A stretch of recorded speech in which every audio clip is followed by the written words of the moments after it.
আমিরাতের Sharjah police মাদকের বিরুদ্ধে একই সাথে অভিযান এবং সচেতনতা কার্যক্রম শুরু করেছে।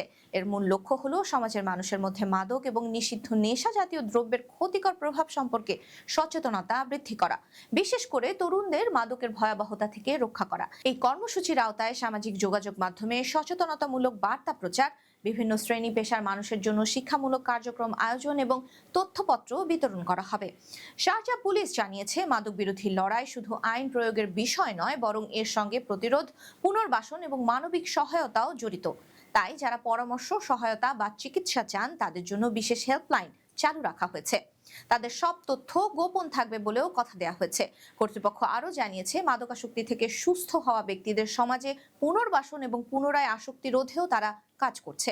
পাশাপাশি পরিবার, শিক্ষা প্রতিষ্ঠান এবং সমাজের সবাইকে এই প্রচারণায় অংশ নেবার আহ্বান জানানো হয়েছে, যাতে ভবিষ্যৎ প্রজন্মকে মাদকের ক্ষতি থেকে রক্ষা করে একটি নিরাপদ এবং মাদক মুক্ত সমাজ গড়ে তোলা যায়। ফলে মাদকের বিরুদ্ধে দূরে থাকতে হবে প্রবাসী বাংলাদেশিদেরও, দেশটিতে চলাচলের সময় থাকতে হবে সতর্ক।